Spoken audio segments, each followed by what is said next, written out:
Video showing FBI agents walking the streets of D.C. after President Trump ordered the federal takeover of the city's police department. A man led away in handcuffs outside Union Station Wednesday morning, following the third night of the D.C. police takeover. Back off! Everyone back off! Back off! Back off! He put this man in handcuffs with no reason. Hey, don't push him, y'all. Don't push them. He had no reason to put this man in handcuffs. Get ready to hear from the black community speaking on Trump sending National Guard to Washington, D.C. Check it out. How far does Trump have to take this for y'all to realize this is 1930s Germany? How far does he have to take this for y'all to realize this is 1940s Italy? This is Mussolini. This is fascism at its highest. It's so infuriating that y'all are not seeing it. And we told y'all not to vote for him. And now that we told y'all this over and over and over and over again, we the ones that have to deal with the consequences. DC, Maryland, Virginia, the DMV, people who work in the city. They're federalizing DC police. They're sending the National Guard. They're deploying the National Guard. DC isn't even top 10 in crimes in the country.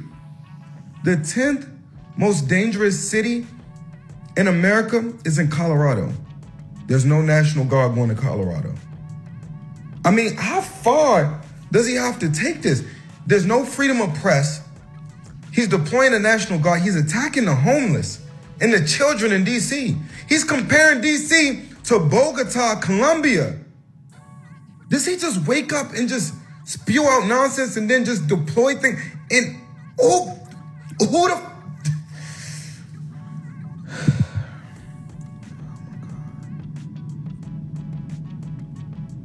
the amount of power and the amount of unconstitutional things that he's been able to do. It hasn't even been a year. It's barely been 6 months. I don't know, y'all. I don't even know what to say. Like, I'm really... So Donald Trump got the feds and all the rest of them folks over there in D.C. cleaning up the city. And I've been seeing a lot of videos of D.C. people saying they're absolutely glad that Trump is doing what he's doing.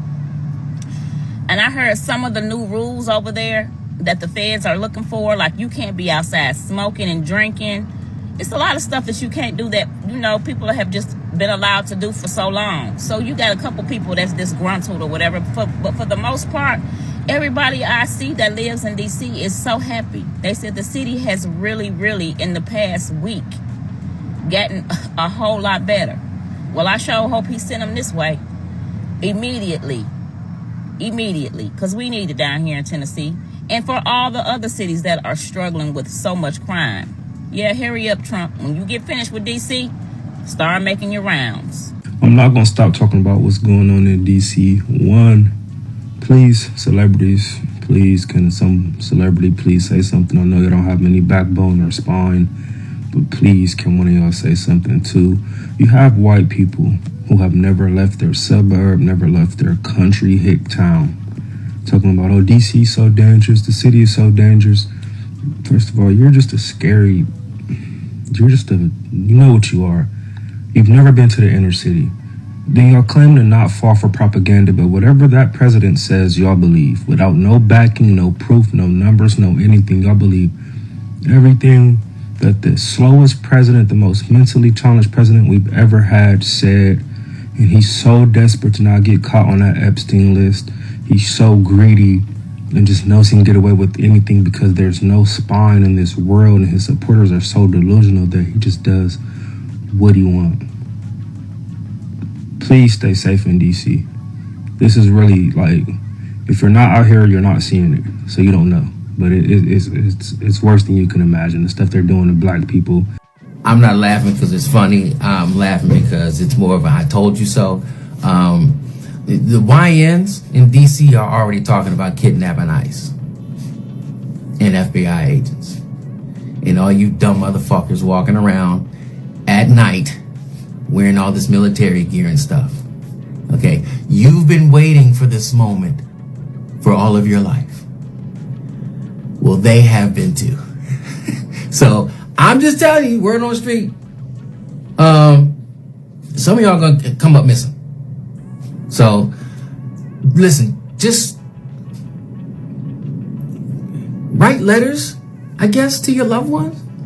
If this is the road that y'all are prepared to go down, if this is the hill that you're gonna die on, then just, send a message that, hey, I'm going out into these DC streets tonight, babe, and I just wanna tell you I love you. You need to do that, right? Kiss the kids for me and tuck in little Philip.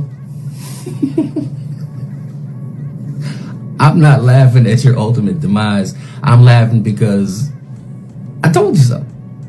So have fun on patrol tonight.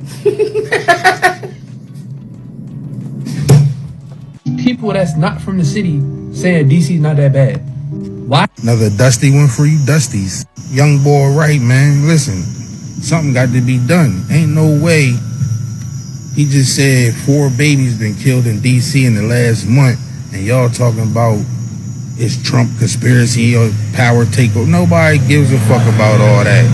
People in the cities got the right to be safe and don't gotta live like they in fucking Grand Theft Auto. Look at this map right here. This is the East Coast. This is where I live.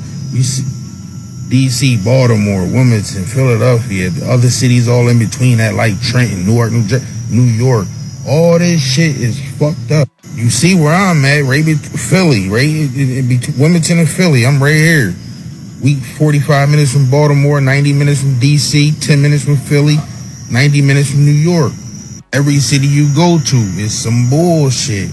Homeless begging everywhere. It's crazy. They coming out the woodworks like zombies. Crime is crazy. Some cities specialize in breaking into cars. Some city, well, damn near all these cities shoot shit. I'm just saying, to keep blaming everything on Trump when he actually trying to do something, people are saying, oh no, we gotta try it this way. Nah, we tried everything.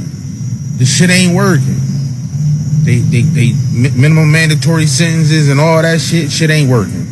And the chick, she was just on the I just seen the video. I remember she was talking about relaxing the crime rate and relaxing the bails and relaxing the sentences and on murder, rape, all kinds of, it's like, come on. So people done tried everything, man. If you ain't breaking no laws, you shouldn't even be worried about some troops on your corner or whatever. They keeping it safe. Like, come on. And it's crazy because DC got so much potential. Black people doing so good, getting so much money, and we got a right to not have to live under the bullshit and the pressures under crime. Like, motherfuckers ain't trying to get shot just going out kicking it or whatever. So, gotta do better, man, because this little Mac right here, and this ain't even Allentown, Lancaster, Harris, but this ain't none of that. This just this on 95 strip. 95, just cruising up the highway. Is this many threatening cities out here, so Trump gonna keep doing his thing, and niggas gotta do better, because the crime y'all committing, y'all not even getting no money. Y'all just shooting shit. Y'all not doing it for no territory, for no reason. So it's like, at the end of the day, the people tired, man. Ain't nobody benefiting off y'all crime. Get it together. Hey y'all, so you have protesters in DC talking about, hell no, we won't go. Trump is wreaking havoc on the black and brown communities of America. Trump is wreaking havoc on criminality. My question is, why do you, black and brown people, under the sound of my voice, associate criminality with black and brown? Is there an obvious correlation? Y'all be so eager to let these people put these batteries in your back. Y'all are out here protesting when you know full well the crime in our communities is ridiculous. There should be no such thing as a YN. There should be no such thing. And the reason why YNs exist is because the parents are not doing their jobs, okay? Trump has come into office and he is committed to cleaning up the crime in our country because he's the president of the entire country. And you guys jump out the window and make the correlation that, oh, it must be against black and brown people. Ask yourself why. Why did you jump to that conclusion? The man didn't say black and brown. He said criminals. Ask yourself that question. Y'all, did you see? Did you catch the switch? Did you catch it? A few days ago, Donald Trump was talking about we're going to get the homeless off the streets of Washington, D.C. And now they're only, I'm not going to say only, they're mostly targeting black boys and men. They are going to them. They're going to them in daylight. They're not going out there past curfew. They're going there in daylight, and they have imported the Rudy Giuliani special, stop and frisk. You black, you were suspicious, empty your pockets. Let's see what you got. These are reminiscent of Jim Crow, the Jim Crow laws, or the past laws in South Africa. Why are you standing here? And what right do you have to be here? And prove to me that you have not committed a crime or you are not a walking crime. That's what they're doing. He's got the DEA, the FBI, Homeland Security, ICE, DC Metro Police. He's got National Guard, and he's got military, all for a few neighborhoods. The black community in the neighborhood that he has designated a trouble zone, or wherever he calls it, is being occupied right now. Where are those protesters supporting Gaza and Palestine, mad about the Israeli occupation 7,000 miles away? You got one happening right here. Where are those 2A people? You bought 3 million, 100 million guns, whatever it is, because you were preparing for government tyranny. Where are you now? Where's the NRA? Where are all you 2A people? So look, if you are in DC, remember, be careful, right? Especially if you're black male. Be careful. And look, it's not just black males in jeans and t-shirts. If you are in a suit and tie and you are even the federal government, if you are off-duty cop, you will still get it. Because it's not what you're wearing, it's the skin that you have. They're gonna come after you. And white supremacy is never satisfied nor satiated. That's why he's already said he's coming for Chicago. He's already come for LA. He's coming for New York. He's coming for Oakland. And you know what else? That means Atlanta. That means Philly. That means wherever. That means Portland and Seattle, because he hates y'all anyway, even though most of y'all up there white. He hates y'all. You guys got next. So you better prepare yourselves. And look, it can't just be Gavin Newsom out there fighting back as a Democrat. It's got to be all these other governors. I know a few others are doing it, but it's got to be more. You got to have more. You can't just have this guy with his personal King's Guard and his personal thugs and goons terrorizing one community to start, because that's the fascist playbook. You start with one and you spread to others. I remember he said homeless, but now he's after everybody else who's black. The war on black people has always been apparent. The deployment of the National Guard and federal forces in D.C. has not been about crime at all. It's never been. It's been about the ongoing war that's been happening. They are, quite frankly, in our faces in real time, telling us that to be black, to be migrant, to be brown, to be poor is a crime. There's nothing to talk to the mayor about. There's no advice to get from her. This is the system that we live under. This is what we have always been up against. We are our solution. And this is why during Black August, so many black revolutionaries commemorated and organized every single day, because we recognize that regardless of the suppression that we're seeing right now in real time in the nation's capital, this happens every day. DC has always been a cop city and always been overly policed. But to say this is about the crime rate and to try to talk to the mayor about what are some of the issues we need to do, this is not that. We need to be honest and real about what's been happening. We've been experiencing racism. We've been experiencing Afrophobia. We've been experiencing this. And the sooner we recognize the importance of us pulling our power together and organizing around this so we can always be ready instead of having to get ready, and realize that capitalism is fascist, that this state has always been fascist and imperialist and colonial. So we're not going to stop seeing this. This did not start with the president. This is the precedent and the foundation of this country. And it's unfortunate that we have to have moments like this show us the truth of what we try to sugarcoat. There is no time to debate or talk to a government official about what is it that we can do. This is what the state and the government is doing. That is who they answer to. So the sooner that we recognize this is a product of the state that we live in and the system that we live up under, the sooner we can come together within ourselves, within our spirits, within our communities to figure out what it is we can do. But if we keep lying to ourselves and moving into the spirit of comfort every 4 years until we receive a Democratic president and think all of our problems are solved, we will never know peace. This country will never know peace. An elder today said, white supremacist societies are ahistorical, they're ungodly, and they're doomed. What are we building? What are we doing? What are we thinking about? That is where my brain is at.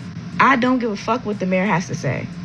In a move that's making national headlines, President Trump has ordered the deployment of the National Guard to Washington, D.C., and placed the city's Metropolitan Police Department under direct federal control. He did this on August 11, 2025, by invoking Section 740 of the D.C. Home Rule Act, something no president has ever used this way before. The stated reason is to address what Trump calls a public safety emergency, but critics see it as a dangerous power grab. Historically, this isn't the first time presidents have sent troops to D.C., but the context is very different. The D.C. National Guard reports directly to the president, a tradition dating back to 1802. Troops were deployed here during the 1968 riots after Martin Luther King Jr.'s assassination, during various civil rights clashes in the 1950s and 60s, and again in 2020 during protests for George Floyd. But this time is unique because Trump didn't just call in the Guard, he's also taken over the city's police department, something we haven't seen in modern history. That's why alarm bells are going off.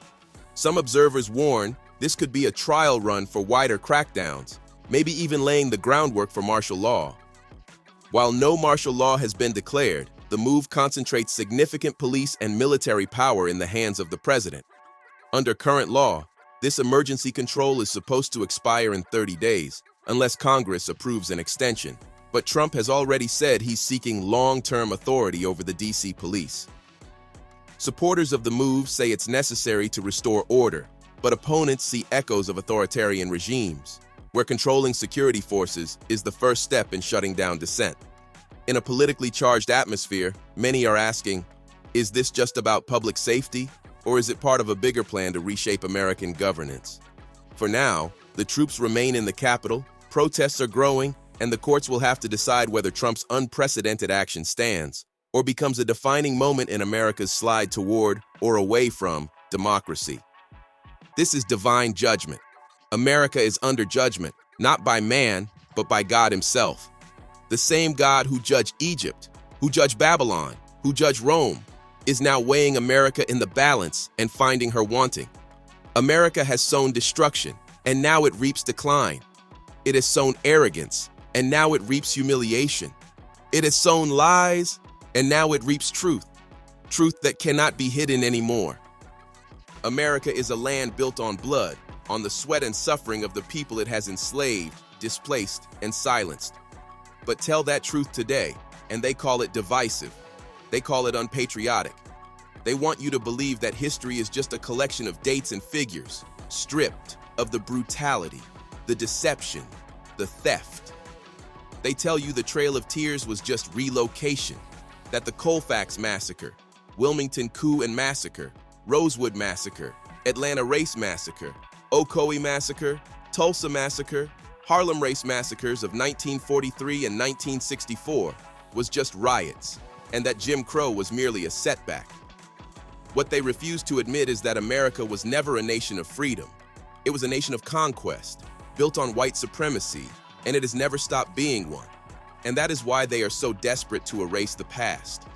You see, history, real history, has power. It reveals the truth of this nation, of what was done and what is still being done. They call it critical race theory today, but it's just the truth, and that's why they fight so hard to bury it. From school boards banning books, to politicians scrubbing slavery from textbooks, to social media platforms silencing voices that dare speak honestly about America's past. White supremacy is culturally ingrained into every aspect of white society, in the home, school, religion, and politics. But tell me, what does it say about a people who fear history?